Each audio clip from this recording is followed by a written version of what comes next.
आपण पाहत आहोत SN न्यूज मराठी। लाईक करा, शेअर करा, सबस्क्राईब करा। रहा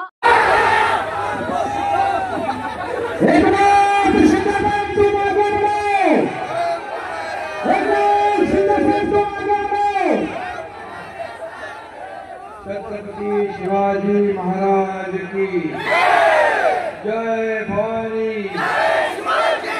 आजच्या शहाजी बापूंच्या प्रजासभेला उपस्थित प्रशांत परिचारक, अण्णासाहेब बर्वे, अमोल शिंदे, महेश साठे, राणीसाहेब आणे, श्रीकांत देशमुख, चेतन सिंग केदार, दादासाहेब लवटे, सुभाष बाबर, आनंद माने, संभाजी राजा अनवर, गुंडादादा कट्टाळे, समीर पाटील, सागर पाटील, दिलीप दुर्ग, व्यासपीठावरील सर्व अन्य मान्यवर मोठ्या व्यासपीठावर आणि या सभेला उपस्थित माझ्या लाडक्या बहिणी, माझे लाडके भाऊ, माझे लाडके शेतकरी, माझे लाडके ज्येष्ठ, माझे लाडके वारकरी, माझे लाडके मतदार बांधव, भगिनी आणि पत्रकार मित्र, सगळे माझे लाडके आहेत आणि सगळ्यात लाडका शहाजी बापू पाटील। आपला शहाजी बापू हसन रांगडागडी, काय ती भाषा, काय ते डायलॉग, सगळं एकदम ओके, बरोबर बापू। पण मी तुम्हाला सांगतो, जेवढी ग्रामीण भाषा तेवढी गोड भाषा, गोड, त्याच्यात गोडवी जास्त। बापू बोलायला लागले, बापू बोलायला लागले की बऱ्या बऱ्यांची विकेट घेतात।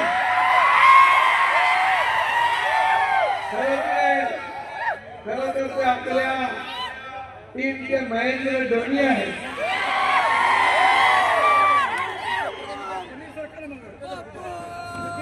ये बोला आणि जानपूर हा प्रत्येक बाउंड्रीचे पार अरेला कार्य करण्याची ताकद या बापूमध्ये आहे ना, कारण हा आपला रांगडागडी आहे। आजची गर्दी बघून मला अगदी सगळं वाटतंय। आता गेल्या वेळेपेक्षा बापू जास्ती गुलाल आणि फटाके आणून ठेवा।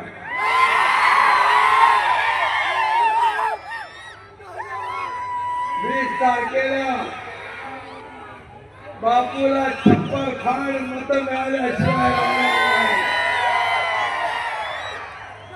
सांगोल्याचा आवाज विधानसभेत दुपटीने घुमणार हा विश्वास या ठिकाणी व्यक्त करतो।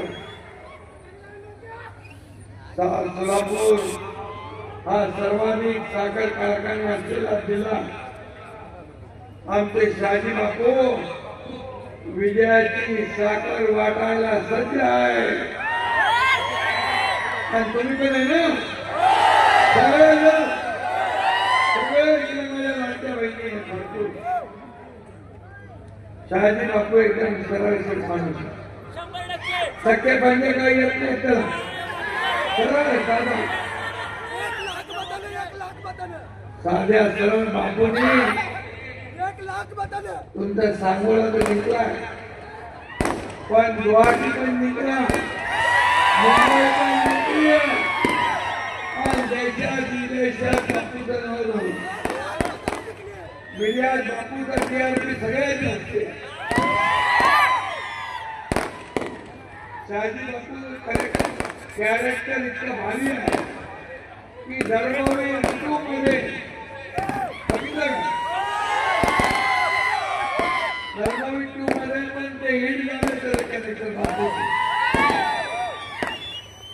सिनेमातही बापूच्या कॅरेक्टरला टाळ्या पडतात टाळ्या.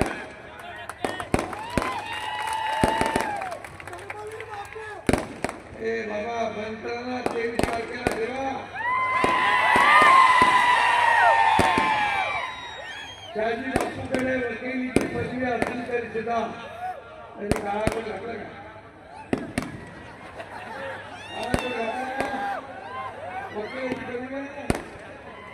वकिलीची पदवी फक्त शेतकऱ्यांच्या भल्यासाठी वापरली, गरिबांच्या भल्यासाठी बापूंनी काम केलं. कष्टकऱ्यांचा तालुका असे सांगोल्याची ओळख आहे. इथला मायबाप शेतकरी मेहनत करून डाळिंबाच्या बागा फुलवतो.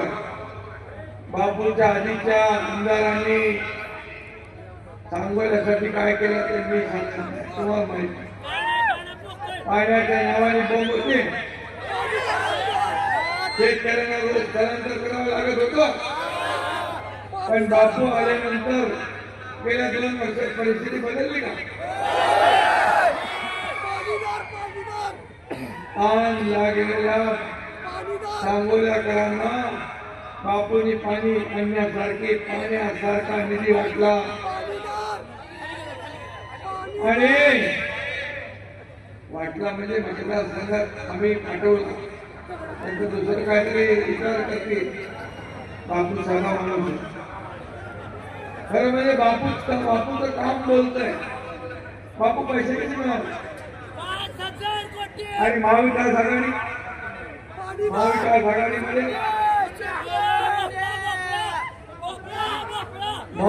आघाडीमध्ये मोठा भोका. महायुतीमध्ये 5,500 कोटी.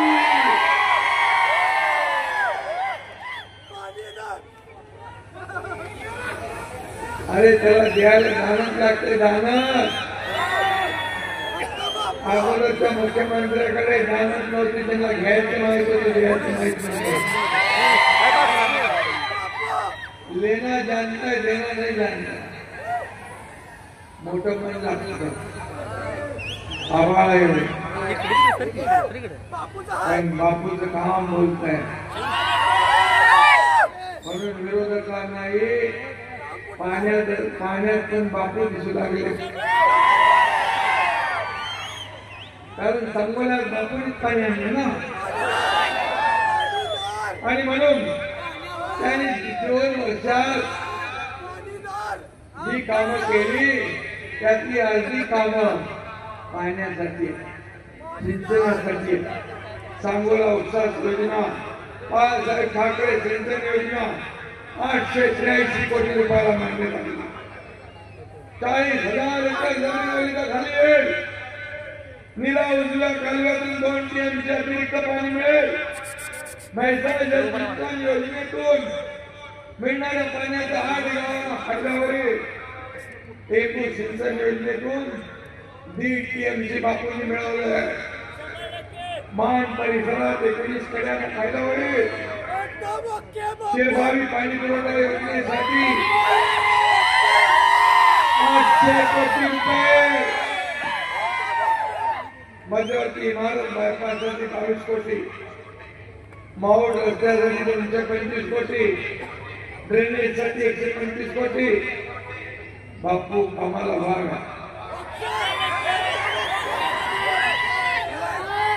आणि आमचा भारी माणूस आहे. बापू वाघासारखे असले तरी त्यांचे काळी मात्र मायाळू हरणासारखा. दयाळू, दिलेला काम आणि शब्द पाळणारा म्हणजे त्याचं नाव बापू. आम्ही 2 वर्षापूर्वी जो उठाव केला काय परिस्थिती होती तुम्हाला माहित आहे. त्यावेळी बापू विरोध करायचे, आम्हाला हसवायचे. बापू होते म्हणून आमचं एवढं मोठं मिशन हसत खेळत पूर्ण झालं. टांगा पलटी घोडे खराब. अरे परिस्थिती कशी आली होती. बाळासाहेबांचे विचार विकले. बाळासाहेब नको होते ते काँग्रेस बरोबर सरकार बांधलं. महाराष्ट्रातल्या जनतेने जे विश्वास दाखवून शिवसेना भाजपला मतदान केलं त्यांच्या पाठीत खंजीर खुपसला. बाळासाहेबांचे विचार तोडून टाकले. शिवसेना आणि धनुष्यबाण काँग्रेसच्या दावणीला बांधलं. मग कसा राहणार बापू. बापू मला रोज सांगायचे साहेब काय करते लवकर करा की लवकर करा की.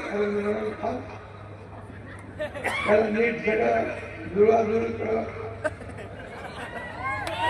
आणि मग आमचं मिशन सत्य केलं. आता बापू चिंता करू नका. तुम्हाला सांगतो ही चिंता आता सांगोलाकरांनी घेतली आहे. 20 तारखेला बापू प्रचंड मताधिक्याने विजयी झाल्याशिवाय राहणार नाही. ही काळ्या दगडावरची बदली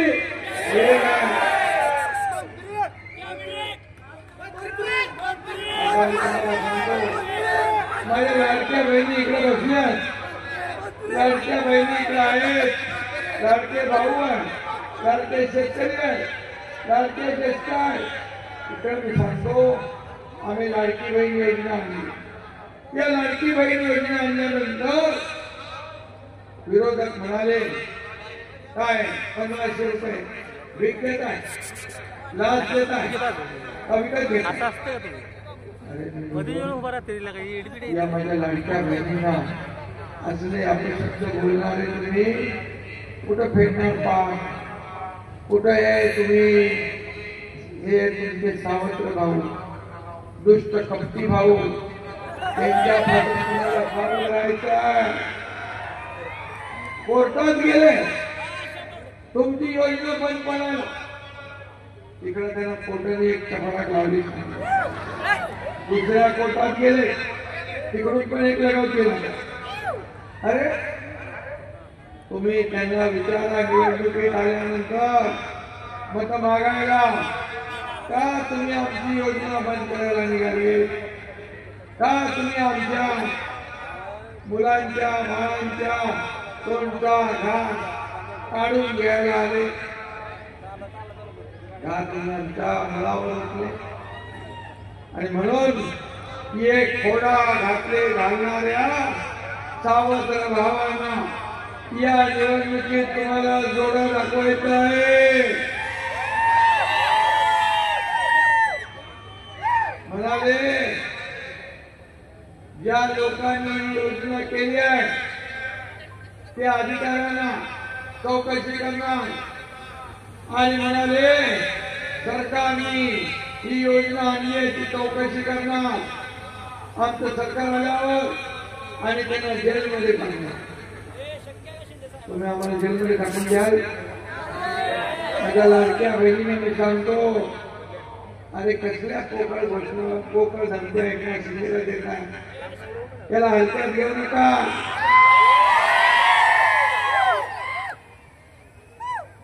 या एकनाथ शिंदेला जेलमध्ये टाकायला मनगटात ताकद असावी लागते. त्याला वाघाचं काळीज लागतं. लांडग्याला वाघाचं कातड बांधून लांडगा वागवत नाही. कोणाला धमकावलं. आणि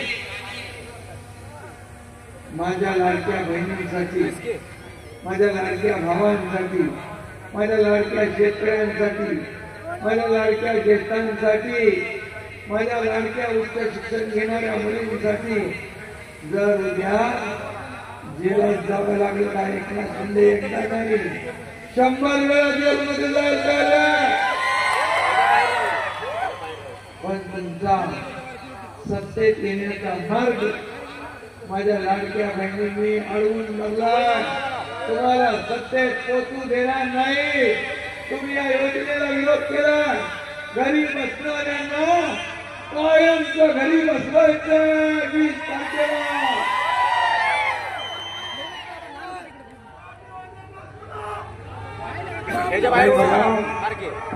जे बोलतो ते करतो. लाडक्या आमचा वचन कोल्हापूरच्या महायुतीच्या सभेत केला. 10 सूत्रीकरण हे तो ट्रेलर आहे, पिक्चर बाकी आहे. पहिली योजना माझ्या लाडक्या बहिणींना 1,500 वरून 2100 रुपये आम्ही करतो.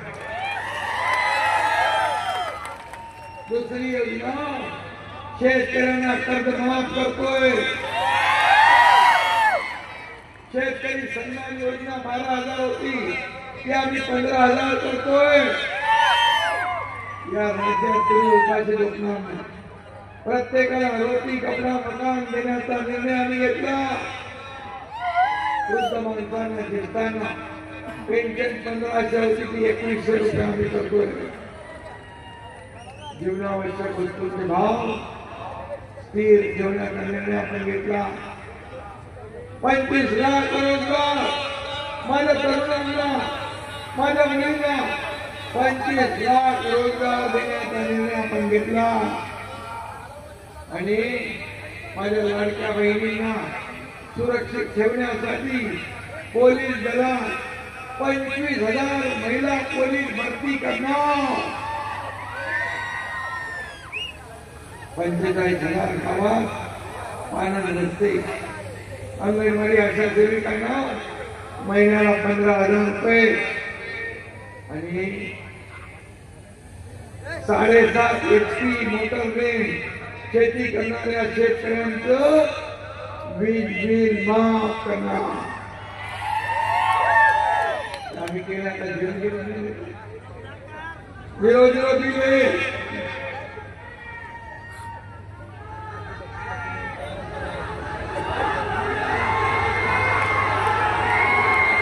आणि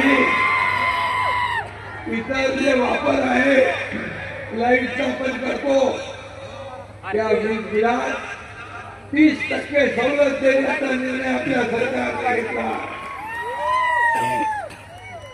आणि सरकार स्थापनेनंतर 100 दिवसात विजन महाराष्ट्र 2029 जाहीर करणार. हे आमचं काम, हे आमचं काम. आणि बोलतो शांत. आणि अरे सरकार आल्यावर लागलं भेटेल ना. पहिलं सरकार आणायचं, महायुती आणायचं. बघा सरकारने काय काय केलं बघा. अरे 2 वर्षात काय केलं बघा. 2.25 वर्षात गरिबांना रेशन फुकट, महिलांना गॅस फुकट, मुलींना उच्च शिक्षण फुकट, आजारी लोकांना 5 लाखांचा उपचार फुकट, शेतकऱ्यांना 1 रुपयात पीक योजना, पीक विमा, शेतकऱ्यांना वीज बिल फुकट, लाडक्या बहिणींना 1500 ते 2100 केले, वयस्कर माणसांना एसटी प्रवास फुकट, महिलांना एसटीचं अर्ध तिकीट, शेतकऱ्यांना पंतप्रधानांचे 6 आणि राज्याचे 6, विद्यार्थ्यांना स्टायफंड, तालुक्यातल्या शेतकऱ्यांना 168 कोटी दैनिक अनुदान फुकट, मागासवर्गीय गरीब शेतकऱ्यांना निधी फुकट, मुख्यमंत्री सहायता निधी मागच्या मुख्यमंत्र्यांनी फक्त 4 कोटी दिला. मी 350 कोटी रुपये दिला.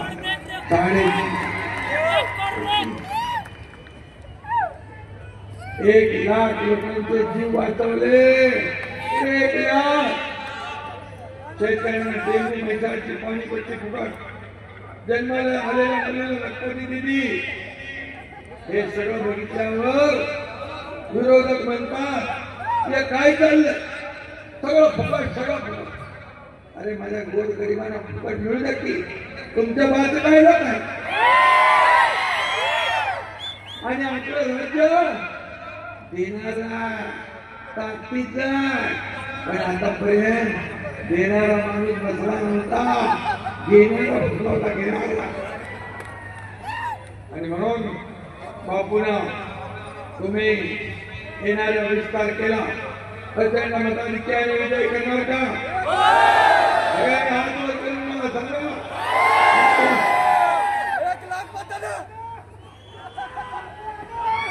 हे लोक 20 तारखेपर्यंत 3-3, 4-4 मतं जरी गोळा केली तरी समोरच्याचा डिपॉझिट जप्त झाल्याशिवाय राहणार नाही. आता सांगोल्यात इतर कुणी नको, आयला घर नको, फक्त बापूच पाहिजे. आणि तुमची इच्छा महायुती सरकार आल्यावर मजबूतीने तुमची इच्छा पण एकनाथ शिंदे पूर्ण केल्याशिवाय धन्यवाद. जय हिंद, जय महाराष्ट्र.